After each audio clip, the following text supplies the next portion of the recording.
Hello दोस्तों, आज के इस वीडियो में हम लोग बेहद ही इम्पोर्टेंट टॉपिक यानी कि क्लासिफिकेशन ऑफ एलिमेंट यानी कि जंतुओं का वर्गीकरण को पढ़ने वाले हैं। इस चैप्टर में हम लोग टॉप 147 प्रश्नों को देखेंगे जो कहीं ना कहीं एग्जाम के लिए इम्पोर्टेंट होंगे। ठीक है दोस्तों, और जो क्वेश्चन हमने लिए हुए हैं सारे किसी ना किसी एग्जाम में पूछे हुए हैं। ठीक है दोस्तों, तो आप वीडियो को जरूर देखिएगा लास्ट तक। तो चलिए हम लोग स्टार्ट करते हैं। जैसा कि हम लोग का पहला क्वेश्चन है, मधुमक्खी किस से शहद बनाती है? तो मधुमक्खी किससे शहद बनाती है? तो पहला का आंसर हो जाएगा सी, यानी कि मकरंद से अपना शहद बनाती है मधुमक्खी। दूसरा क्वेश्चन है, घोंघा किसकी सहायता से चलता है? तो घोंघा किसकी सहायता से चलता है? तो दूसरे का आंसर हो जाएगा हम लोग का सी, यानी कि मार्शल पैर, यानी कि मार्शल पैर की सहायता से क्या करता है हम लोग का घोंघा चलता है। तीसरा क्वेश्चन है, एक पेड़ ये यानी कि एक ऊंचे पेड़ में कौन सा बल मिट्टी से पानी और खनिज को खींचने के लिए जिम्मेदार होता है? तो हम लोग का तीसरे का आंसर हो जाएगा सी, यानी कि सक्शन बल होता है हम लोग का, वो मिट्टी से पानी और खनिजों को खींचने के लिए जिम्मेदार होता है हम लोग का सक्शन बल होता है। चौथा क्वेश्चन है, लुप्तप्राय प्रजातियों के लिए कौन सा कथन सही नहीं है? तो हम लोग का कथन सही नहीं है, हम लोग को बताना है कौन सा। तो चौथे का आंसर हो जाएगा सी, यानी कि ये अन्य जानवरों के लिए खतरा उत्पन्न कर सकते हैं, ये क्या हम लोग का गलत है। ठीक, उनकी संख्या प्रबल रूप से घट गई है, तो हम लोग का ये सही है। ये निकट भविष्य में विलुप्त हो सकते हैं, तो ये हम लोग का लुप्तप्राय के लिए प्रजातियों के लिए सही है। इनके प्राकृतिक पर्यावसों को रक्षित करने की आवश्यकता है, तो क्या हम लोग का सही है। ठीक, हम लोग को गलत बताना था। ठीक, तो चौथे का आंसर हो जाएगा हम लोग का सी। पांचवा क्वेश्चन है, रेड डाटा बुक में निम्नलिखित में से किस किस का रिकॉर्ड रखा जाता है? तो रेड डाटा बुक में किस किस का रिकॉर्ड रखा जाता है? पांचवे का आंसर हो जाएगा हम लोग का सी, यानी कि तीसरा और चौथा हम लोग का सही है। ठीक, तो तीसरा क्या हम लोग का लुप्तप्राय पादपों का और हम लोग का विलुप्त प्रजातियों का हम लोग का रेड डाटा बुक में रखा जाता है। तो रेड डाटा बुक में विलुप्त प्रजातियां और लुप्तप्राय पादप को रखा जाता है। छठवां क्वेश्चन है, निम्नलिखित में से किसमें खुला परिसंचरण तंत्र पाया जाता है? तो किसमें खुला परिसंचरण तंत्र पाया जाता है हमको बताना है। ठीक, तो छठवें का आंसर हो जाएगा ए, यानी कि पहला और दूसरा, यानी कि आर्थ्रोपोडा और मोलस्का, यानी कि आर्थ्रोपोडा और मोलस्का में हम लोग का खुला परिसंचरण तंत्र पाया जाता है। सातवां क्वेश्चन है, वह कौन सा समूह है जिसके प्राणियों की प्रगुआ रुधिर से भरी होती है? तो कौन सी प्राणी है जो हम लोग का प्रगुआ क्या होता है रुधिर से भरी होती है? तो सातवें का आंसर हो जाएगा ए, यानी कि आर्थ्रोपोडा होता है, जो प्रगुआ उसकी क्या होती है रुधिर से भरी होती है हम लोग की। आठवां क्वेश्चन है, इकाइनोडर्मिटा का चलन अंग है, तो हम लोग को बताना है इकाइनोडर्मिटा का चलन अंग क्या है। तो आठवें का आंसर होगा ए, यानी कि नालपाद, यानी इकाइनोडर्मिटा का चलन अंग होता है उसका नालपाद होता है। नौवां नंबर क्वेश्चन है, कोरल प्रवाल क्या होते हैं? तो कोरल प्रवाल हम लोग का क्या होते हैं?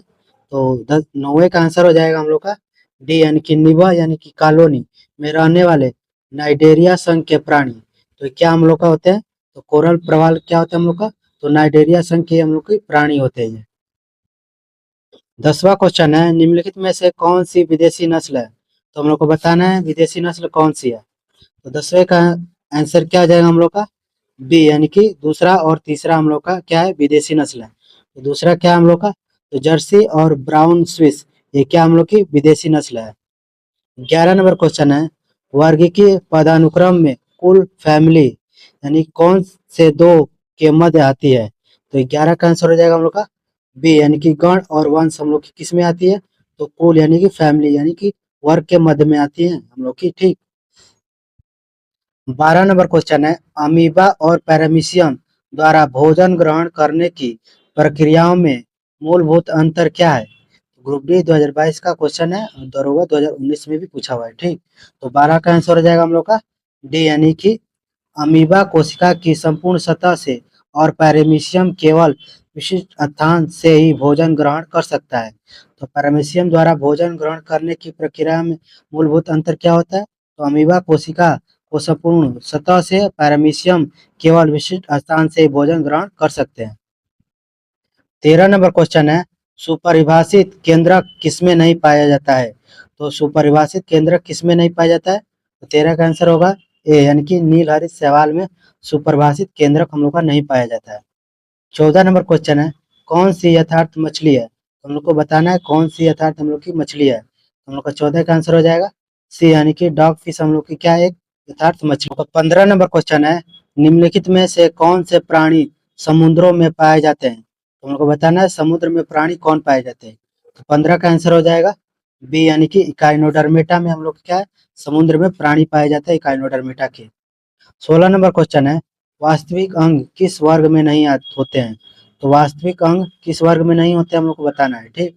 तो 16 का आंसर हो जाएगा बी, यानी कि सिलेंट्रेटा में हम लोग का वास्तविक अंग वर्ग में नहीं आते हैं, ठीक। तो सिलेंट्रेटा में हम लोग का वास्तविक अंग नहीं होते हैं। 17 नंबर क्वेश्चन है, निम्न में से किस जीव में लिंग का निर्धारण आनुवांशिक रूप से नहीं होता है? तो लिंग का निर्धारण आनुवांशिक रूप से किसका नहीं होता है? तो 17 का आंसर हो जाएगा बी, यानी कि घोंघा का हम लोग का लिंग आनुवांशिक रूप से निर्धारण नहीं होता है हम लोग का लिंग। 18 नंबर क्वेश्चन है, वह कौन सा समूह है जिसके प्राणियों की प्रगुआ रुधिर से भरी होती है? तो 18 का आंसर हो जाएगा ए, यानी कि आर्थ्रोपोडा का प्राणियों की प्रगुआ क्या होती है, रुधिर से भरी होती है। तो 18 का आंसर हो जाएगा ए। 19 नंबर क्वेश्चन है, निम्नलिखित में से किसमें सल्क होते हैं? तो हम लोग को बताना है किसमें सल्क पाए जाते हैं।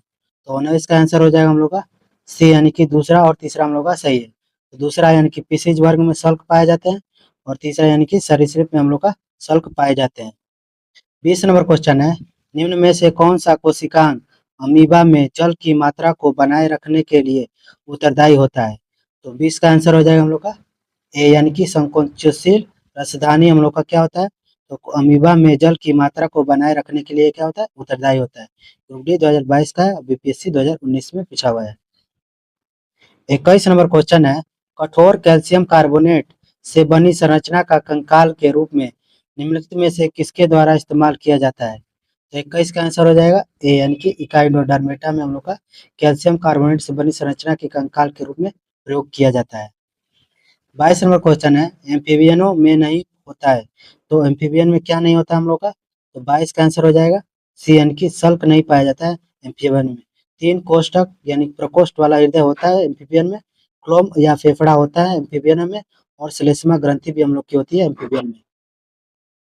23 नंबर क्वेश्चन है, बिना केंद्रक एवं कोशिकांग वाले जीव कौन से वर्ग में आते हैं? तो बिना केंद्रक और कोशिकांग वाले जीव कौन से वर्ग में आते हैं? तो 23 का आंसर हो जाएगा बी, यानी कि तीसरा और चौथा हम लोग का सही है, यानी कि साइनोबैक्टीरिया और आर्कियोबैक्टीरिया हम लोग को क्या है, हम लोग का केंद्रक और एवं कोशिकांग के जीव के वर्ग में आते हैं ये।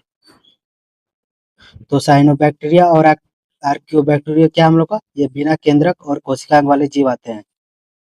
24 नंबर क्वेश्चन है, शुतुरमुर्ग के एक अंडे का माप कितना होता है? तो शुतुरमुर्ग के एक अंडे का माप कितना होता है? तो 24 का आंसर हो जाएगा सी, यानी कि 170 mm, मुड़ते 130 mm, ठीक। तो 24 का आंसर हो जाएगा सी, ग्रुप डी 2022 में पूछा हुआ है। 25 नंबर क्वेश्चन है, इकाइनोडर्मेटा का चलन अंग है, तो हम लोग को बताना है इकाइनोडर्मेटा का चलन अंग क्या होता है। तो 25 का आंसर हो जाएगा ए, यानी कि नालपाद हम लोग का इकाइनोडर्मेटा का चलन अंग होता है। 26 नंबर क्वेश्चन है, लाल रक्त कणिका विहीन जंतु है, तो लाल रक्त कणिका विहीन जंतु कौन सा होता है हम लोग का? तो 26 का आंसर हो जाएगा हम लोग का ई, यानी कि उपरोक्त में से कोई नहीं, उपरोक्त में से एक से अधिक, यानी कि केचुआ, मोर, मेढक और सर्प, इन सबों में हम लोग का क्या होता है, तो लाल रक्त पाया जाता है। 27 नंबर क्वेश्चन है, कशेरुकियों का निम्नलिखित में से कौन सा सबसे महत्वपूर्ण अथवा सामान्य लक्षण है? तो हम लोग का कशेरुकियों के लिए कौन सा सामान्य लक्षण है बताना है। तो 27 का आंसर हो जाएगा ए, यानी कि पृष्ठरज्जु का पाया जाना है, यानी कि कशेरुकियों में के लिए हम लोग का एक सामान्य गुण क्या होता है, तो पृष्ठरज्जु पाया जाता है इन लोगों में। 28 नंबर क्वेश्चन है, कार्ल वान लीने का योगदान विज्ञान की किस शाखा से था? तो कार्ल वान के लिए योगदान विज्ञान की किस शाखा के लिए था? तो 28 का आंसर हो जाएगा बी, यानी कि वर्गीकरण के लिए कार्ल वान जाने जाते हैं। 29 नंबर क्वेश्चन है, निम्नलिखित में से किसकी खंडीय व्यवस्था में विभेदन होता है? तो खंडीय व्यवस्था में विभेदन होता है किसका? तो 29 का आंसर हो जाएगा हम लोग का ए, यानी कि चोक में हम लोग का खंडीय व्यवस्था में क्या होता है, विभेदन पाया जाता है। 30 नंबर क्वेश्चन है, जातियों का उद्भव नामक पुस्तक निम्नलिखित में से किसके द्वारा लिखी गई? तो जातियों का उद्भव नामक पुस्तक किसने लिखी? तो 30 का आंसर हो जाएगा बी, यानी कि डार्विन ने लिखा जातियों का उद्भव। 31 नंबर क्वेश्चन है, मीना और हरी ने अपने बागीचे में एक जीव देखा। हरी ने उसे कीट बताया, जबकि मीना ने यह कहा यह केचुआ है। निम्नलिखित में से उस लक्षण को चुनिए जो उसके कीट होने की पुष्टि करता है। तो 31 का आंसर हो जाएगा बी, यानी कि संधित पाद वाला शरीर पाया जाता है, इसलिए उसे। 32 नंबर क्वेश्चन है, निम्नलिखित में से कोई एक एनिलिडा प्राणी नहीं है। तो हम लोग को बताना है एनिलिडा प्राणी इनमें से कौन सा नहीं है। तो 32 का आंसर हो जाएगा डी, यानी कि आर्चिन हम लोग का क्या है, एडिना एनिलिडा प्राणी में नहीं आता है। तो एनिलिडा में कौन से प्राणी आते हैं, तो हम लोग का केचुआ आता है, नेरिस आता है और जोक। तो केचुआ, जोक और नेरिस हम लोग क्या है, एनिलिडा प्राणी के संग में आते हैं। 33 नंबर क्वेश्चन है, अमीबा जिस प्रक्रिया के द्वारा भोजन प्राप्त करता है वह कहलाता है। तो अमीबा जिस प्रक्रिया द्वारा भोजन करता है उसे हम लोग क्या कहलाता है। तो 33 का आंसर हो जाएगा बी, यानी कि अतः कोशिकत्व कहलाता है हम लोग का, अमीबा जिस प्रक्रिया द्वारा भोजन करता है। 34 नंबर क्वेश्चन है, डैश बहुविखंडन द्वारा उत्पन्न होता है। तो बहुविखंडन द्वारा कौन सा उत्पन्न होता है। तो 34 का आंसर हो जाएगा हम लोग का बी, यानी कि प्लाज्मोडियम क्या आता है, बहुविखंडन द्वारा उत्पन्न होता है। 35 नंबर क्वेश्चन है, अमीबा में किस प्रकार का अलैंगिक प्रजनन होता है। तो अमीबा में किस प्रकार का अलैंगिक प्रजनन होता है। तो 35 का आंसर हो जाएगा बी, यानी कि बाइनरी विखंडन होता है अमीबा में। 36 नंबर क्वेश्चन है, दिए गए श्रृंखला से अलग प्राणी का चयन कीजिए। तो 36 का आंसर हो जाएगा हम लोग का डी, यानी कि मछली क्या है हम लोग का, इन प्राणी का अलग है। केकड़ा, कछुआ और मेढक क्या हम लोग का एक प्राणी में आते हैं।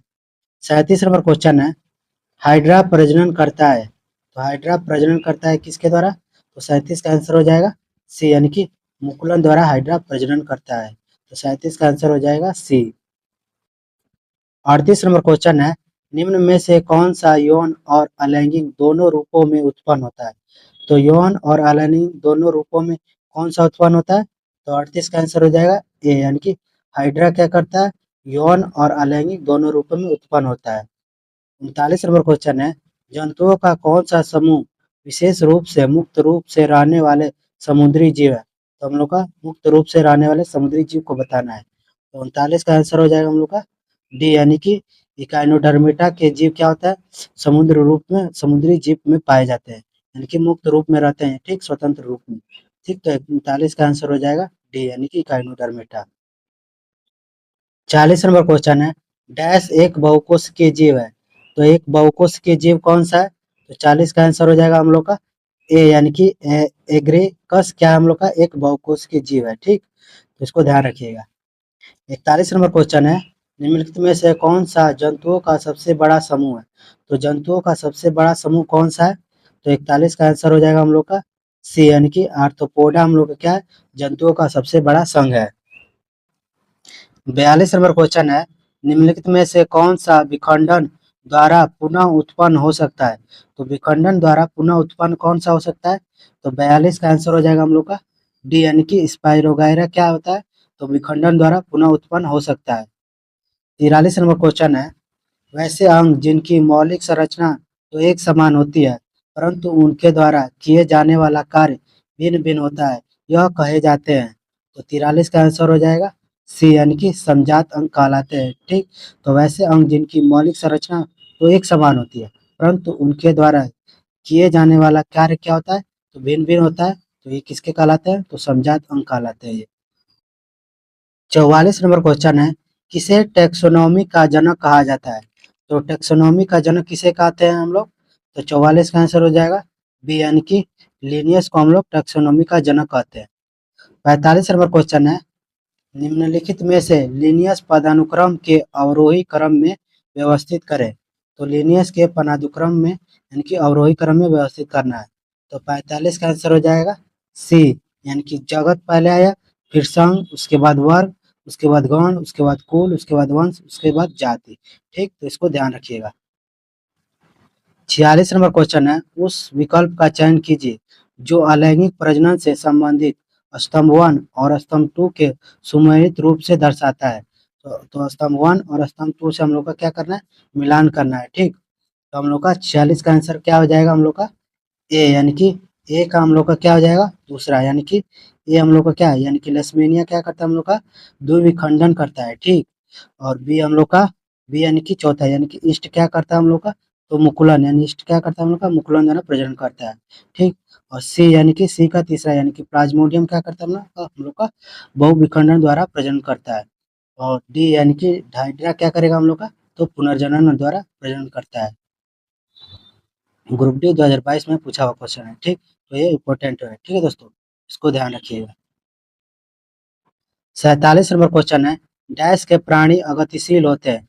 तो किसके प्राणी अगतिशील होते हैं हम लोग का, तो 47 का आंसर हो जाएगा ए यानी कि पोरिफेरा के प्राणी क्या होते हैं, अगतिशील होते हैं। 48 नंबर क्वेश्चन है, निम्न में से क्या अचल होते हैं और एक ठोस आश्रय सपोर्ट से जुड़े होते हैं। तो 48 का आंसर हो जाएगा सी यानी कि साइकन क्या होते हैं, अचल होते हैं और एक ठोस आश्रय या सपोर्ट द्वारा जुड़े होते हैं। 48 का आंसर हो जाएगा सी। 49 नंबर क्वेश्चन है, डैश श्वसनीय उत्सर्जक और परिसंचरण वाले अंगों से रहित है। तो 49 का आंसर हो जाएगा ए यानी कि स्पंज क्या है हम लोग का, एक श्वसनीय है, उत्सर्जक है और परिसंचरण वाले अंगों से क्या होते हैं, रहित होते हैं। 50 नंबर क्वेश्चन है, निम्नलिखित में से कौन सा एक कोशिकीय जीव का उदाहरण है। तो एक कोशिकीय जीव का उदाहरण हम लोग को बताना है, ठीक। तो 50 का आंसर हो जाएगा ए यानी कि प्रोटोजोआ क्या आता है हम लोग का, एक कोशिकीय जीव के अंतर्गत आता है।